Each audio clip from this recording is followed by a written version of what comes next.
नमस्कार दोस्तों, आप सभी का स्टॉक इजी में स्वागत है। दोस्तों, आज हम बात करने वाले हैं सेक्टर के बारे में।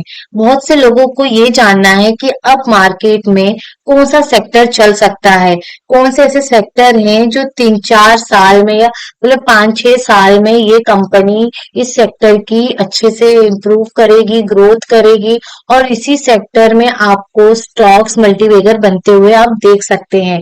तो वो स्टॉक है जो मेरी ऑब्जर्वेशन है, जो मेरा एनालाइज है, उस बेसिस पे फार्मा सेक्टर हो सकता है कि 3 से 5 साल तक में सेक्टर में आपको काफी ज्यादा ग्रोथ देखने मिलेगी। इसके पीछे काफी सारे रीजंस है, जैसे कि आप देख सकते हैं। यहाँ पे बहुत पहले मैंने ये ड्रॉ किया हुआ था। यहाँ पे ये जो लाइंस आपको दिख रही हैं, ये यहाँ पे इसको मैं ड्रॉ किया था। ये फ्लैग जैसे यहाँ पे आपको फॉर्म होते हुए दिखेगा कि यहाँ पे फ्लैग फॉर्म हुआ था, और अगर आप ध्यान देंगे तो यहाँ पे एक रेसिस्टेंस भी आपको देखने मिलेगा कि ये रेसिस्टेंस है। तो आप देखेंगे किस तरह यहाँ पे ये प्राइस अभी, ये जो सेक्टर का इंडेक्स है फार्मा सेक्टर का, आप देखेंगे धीरे धीरे यहाँ से कैसे ऊपर जा रहा है। तो यहाँ पे अगर आप ध्यान दें तो इसने काफी समय बिता लिया है इस सेक्टर ने, काफी ज्यादा। आप देखेंगे धीरे थोड़ी देर के लिए साइडवेज हो गया है, यहाँ पे ये साइडवेज हो गया है। और यहाँ पे आप देखेंगे तो एक रेसिस्टेंस आपको देखने मिलेगा। तो अब यहाँ पे ये चीज क्यों फॉर्म हो रही है? अगर आप फार्मा सेक्टर की जितने भी स्टॉक्स हैं, अगर उनका आप चार्ट ओपन करके देखेंगे तो आपको सेम पिक्चर देखने मिलेगी कि उन स्टॉक्स में भी आपको यही चीज देखने मिलेगी। उस समय साइडवेज है।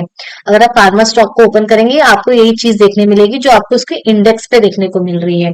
तो जब तक ये इंडेक्स पे आपको कुछ चीजें देखने नहीं मिलेगी, ब्रेकआउट देखने नहीं मिलेगा, या फिर आपको ये चीज देखने नहीं मिलेगी कि यहाँ से ऊपर कब जा रहा है, तब तक आप ऐसे एंट्री मत लीजिए कोई भी स्टॉक में। भले कंपनी कितनी भी अच्छी क्यों ना हो, जब तक उसमें ब्रेकआउट ना आए, तब जब तक उसके अंदर लोग एक्टिव ना हो जाए, बायर्स जो बड़े बड़े बायर हैं, जब तक वो एक्टिव ना हो जाए तब तक उन स्टॉक से दूर रहना चाहिए। तो काफी अच्छे अच्छे स्टॉक्स भी होते हैं कि वो साइडवेज हो जाते हैं। एक एग्जाम्पल अगर आप देखना चाहेंगे तो एक एग्जाम्पल है मेरे पास, जैसे कि अगर मैं आपको दिखाऊं तो आप डीमार्ट का शेयर देख सकते हैं। डीमार्ट का शेयर 4 से 5 साल तक हो गए वो उसी फेज में है।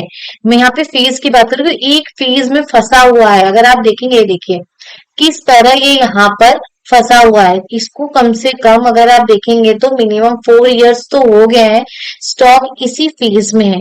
इससे वो बाहर नहीं जा पा रहा। इसके लिए क्या करना होगा, कंपनी को कुछ ऐसी चीज अनाउंस करनी पड़ेगी जो कि इनके हक में हो, जो कि ये चीज बताए कि कंपनी अब यहाँ से काफी अच्छी ग्रोथ दिखाने वाली है। तब जाके ये यहाँ पे अच्छा एक आपको बुलिश ब्रेकआउट देखने मिलेगा। देखिए स्टॉक तो बहुत अच्छा है, आप सब जानते हैं ये एक बहुत बड़ी कंपनी है। तो ये कैसे आप जानेंगे कि ये एक ब्लू स्टॉक है? हाँ, लेकिन ये क्या है? ब्लू चिप स्टॉक है। लेकिन अभी तक अगर आप यहाँ पे इसको खरीद लिए, तो यहाँ भी अगर आप खरीद लिए होते तो भी क्या ही आपको इसके अंदर मुनाफा मिलता, आप बताएं। इसके अंदर कोई ग्रोथ ही नहीं हुई। जब इसमें ग्रोथ नहीं हो रही तो कैसे आपका प्रॉफिट यहाँ पे बनेगा?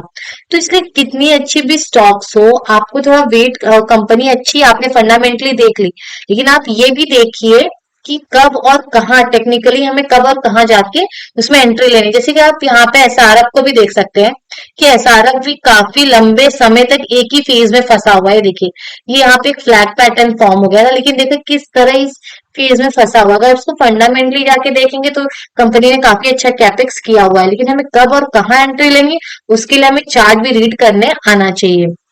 तो दोस्तों अब अगर हम आगे देखें थोड़ा, कि जैसे कि हम फार्मा स्टॉक के बारे में बात कर रहे थे, यहाँ पे हम फार्मा सेक्टर के बारे में बात कर रहे थे। तो आप देखेंगे तो अगर आप फार्मा सेक्टर के कोई भी स्टॉक्स को ओपन करेंगे तो आपको इसके चार्ट के जैसे ही देखने मिलेगा कि वो किस तरह यहाँ पे परफॉर्म कर रहा है।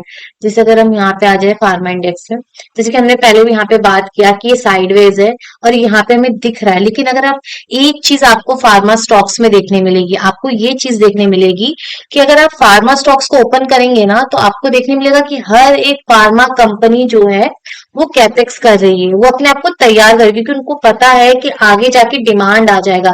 जब डिमांड आ जाएगा तब कैपेक्स करने का क्या फायदा, वो अभी से कैपेक्स करना उन्होंने स्टार्ट कर दिया। आप जितने भी फार्मा स्टॉक्स ओपन करेंगे, आपको ये चीजें देखने मिलेगी कि वो कैपेक्स कर रही हैं, क्योंकि सप्लाई आने से पहले वो अपने आप को यहाँ पे तैयार रख रहे हैं कि यहाँ पे क्या होती है, डिमांड आए उसके पहले से इनका सारा माल तैयार रहे। जैसे कि अगर आप देखेंगे इस समय ग्लोबल फार्मा कंपनीज जब चाइना से जो है वो शिफ्ट हो रही हैं इंडिया में, अब वो इंडिया में अब बन रहे हैं, उनके न्यू मैन्युफैक्चरिंग हब बनना स्टार्ट हो गए हैं। और सबसे बड़ी अगर अपॉर्चुनिटी है तो वो है सीडीएमओ बिजनेस में। इसका फुल फॉर्म है कॉन्ट्रैक्ट डेवलपमेंट मैन्युफैक्चरिंग ऑर्गेनाइजेशन। इसका क्या मतलब होता है? इसका मतलब होता है कि बहुत सी जो रिसर्चर होते हैं वो क्या करते हैं, कंपनी को देते हैं कि आप हमारा जो केमिकल है, हमारी जो दवाई है आप बना के हमको दो, और फिर उस पे अपना नाम लिख देते हैं, कंपनी अपना टैग लगा देती है। और यहाँ इंडिया कंपनीज बिग फार्मा के लिए ड्रग्स बनाती है ये कंपनी, और यहाँ पे उनको क्या मिल जाता है, यहाँ पे लॉन्ग टर्म कॉन्ट्रैक्ट मिल जाता है, हाई मार्जिन होता है। अगर आप देखेंगे जो जेनेरिक ड्रग्स बनता है उसके कंपेयर में जो सीडीएमओ ड्रग्स बनता है उसमें जो जेनेरिक ड्रग्स होते हैं उनको जो उधर मार्जिन वहां पे कम होता है। जैसे जो डॉक्टर रेड्डी हो उनका सबसे बड़ा बिजनेस जेनेरिक में है, लेकिन अगर आप देखेंगे तो उसके मार्जिन कम होते हैं सीडीएमओ के कंपेयर में। और यहाँ पे ये एक स्टेबल ग्रोथ भी आपको देखने मिलेगी। इसीलिए जैसे डीवीज लैब हो गए, कोहैंस कंपनी हो गए, ऐसे नए जो सीडीएमओ प्लेयर्स हैं, फ्यूचर में उनके यहाँ पे विनर बनने के चांसेस दिख रहे हैं। दूसरी साइड पे यूएसए जेनेरिक मार्केट में अब स्टेबलाइजेशन देखने को मिल रहा है धीरे धीरे। और अगर आप इंडिया में भी देखें तो हेल्थ अवेयरनेस भी बढ़ रही है, लोग अब इंश्योरेंस कराने लगे हैं, और क्रोनिक डिजीज भी बढ़ रही है। जैसे कि आप देख सकते हैं इस समय पहले के कंपेयर में, अगर आप बहुत पहले कंपेयर करें जो हमारे दादाजी लोग थे, और अब हमारे में बहुत सारी चेंजेस आ गए। अब हम बहुत ज्यादा हेल्थ कॉन्शियस हो गए हैं, क्योंकि अब डिजीज भी उस हिसाब से बढ़ गई है, क्योंकि पूरी तरह जो इन्वायरमेंट चेंज हो गया है। हम कितना भी हेल्दी खा लें, हम यहाँ पे बीमार पड़ ही जाते हैं। तो ये सारी नई नई बीमारी आ रही हैं, जिसकी वजह से यहाँ पे डिमांड भी बढ़ते हुए दिखेगी। यहाँ पे मतलब स्ट्रॉन्ग दिख रहा है डिमांड। लेकिन आपको ध्यान रहे कि हर फार्मा स्टॉक यहाँ पे मल्टीबैगर नहीं बन सकती। अगर आपको फार्मा स्टॉक्स के लिस्ट चाहिए तो आप कमेंट पे फार्मा लिखिए और मैं आपको फार्मा स्टॉक की लिस्ट दे दूंगी। तो दोस्तों आपने देखा किस तरह यहाँ पे फार्मा स्टॉक, अगर आप और हम यहाँ पे फार्मा स्टॉक्स को देख लेते हैं कि कैसे कैसे वो यहाँ पे उन्होंने यहाँ पे कैपेक्स करना स्टार्ट कर दिया। अगर आप कंपनीज को उठाएंगे और देखेंगे तो आपको देखने मिलेगा कि हर एक फार्मा कंपनी, हम सन फार्मा को देख रहे हैं, यहाँ उसने भी भारी मात्रा में कैपेक्स किया हुआ है। और चलिए एक और देख लेते हैं, मैनकाइंड देख लेते हैं। मैनकाइंड कंपनी, ये है मैनकाइंड कंपनी। अब इसके बैलेंस शीट में जाके देखो आप किस तरह यहाँ पे कैपेक्स हो रहा है। अगर आप जाके फार्मा सेक्टर को पढ़ेंगे इस समय, ये एक अलग से सेक्टर है, अगर फार्मा सेक्टर को उठा के पढ़ेंगे, डिटेल में पढ़ना चाहते हैं तो आप हमारे स्टॉक इजी की वेबसाइट पे पढ़ सकते हैं। यहाँ पे आपको देखने मिलेगा, आप पूरा इस यहाँ पे ना इनके बारे में डिटेल में पढ़ सकते हैं। यहाँ पे रिसर्च रिपोर्ट है और आप यहाँ पे पढ़ के समझ सकते हैं कि फार्मा सेक्टर में क्या चल रहा है, फार्मा सेक्टर में कहाँ से ग्रोथ आ सकती है। जैसे कि बहुत सारे जो यहाँ पे पेटेंट थे वो अब यहाँ पे जो है एक्सपायर होने वाले हैं, और फिर वहां पे इनके जेनेरिक ड्रग्स बनना स्टार्ट हो जाएंगे। और इंडिया में आप जैसे जानते हैं कि यूएसए में अगर इंसान 4 दवा खा रहा है तो उसमें से जो एक दवा है वो इंडिया से गई हुई है। इंडिया एक हब बन रहा है धीरे धीरे जेनेरिक ड्रग्स का। और अगर आप मैनकाइंड के बारे में डिटेल में जानना चाहते हैं कि मैनकाइंड कंपनी क्या है, उसको आप एकदम डिटेल में स्टार्टिंग से जानना चाहते हैं, तो हमारे यूट्यूब चैनल पे यहाँ पे है, आप यहाँ पे आके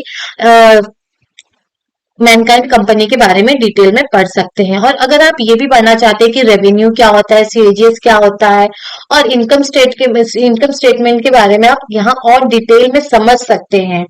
तो जैसे कि आप एक और कंपनी में आपको दिखा देती हूँ, जेडूस करके एक है, जेडिस लाइफ साइंस। ये कंपनी भी आप फार्मा कंपनी है, अगर आप इसको देखेंगे तो ये भी कैपेक्स कर रही है।